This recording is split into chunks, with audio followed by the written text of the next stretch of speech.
ito na yung update sa hood niya mga boss. Yan, hindi ko pa ito na tapos. Ang kailangan ko lang gawin ito ay kunin tong white at saka yung itong blue. Sa tingin ko, acrylic tong sinapaw nila na yung tinira nila nito na pintura. No? At saka may napansin ako, may natuklap siya at saka parang may maliliit na bubbles. Gaya nito, tingnan nyo. Hindi nalinis ng maayos yung may unang gumawa nito.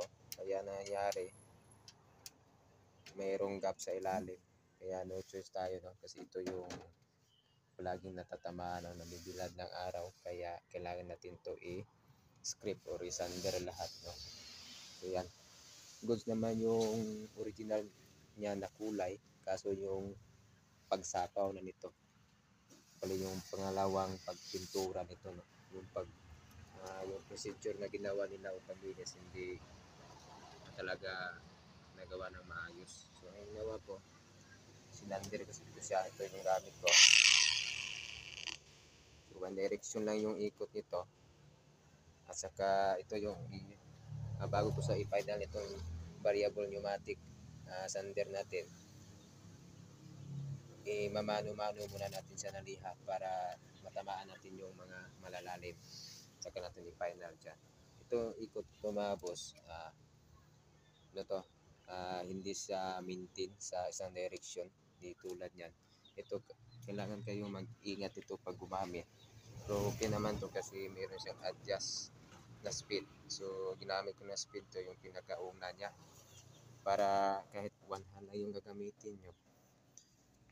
Kaya nito nag-video ako. Pwede nyo siya magamit ng dahan-dahan. Example natin.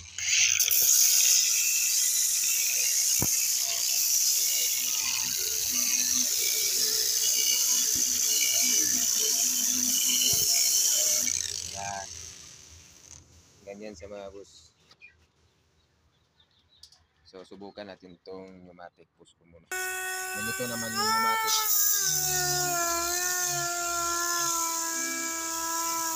Napansin nyo dyan, yung ikot niya hindi maintain talaga. Nagbabibrate siya. Kaya safe na safe to sa gamitin.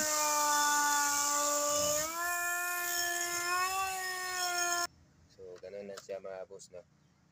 Ayan. So, gamit ko dyan, hindi ko siya ginagamit sa pag paint correction, yung nagbabating ka pagkatapos madry yung kanyang clear coat. Ginagamit ko lang siya sa pagsasander. Gaya nito. Pwede din siya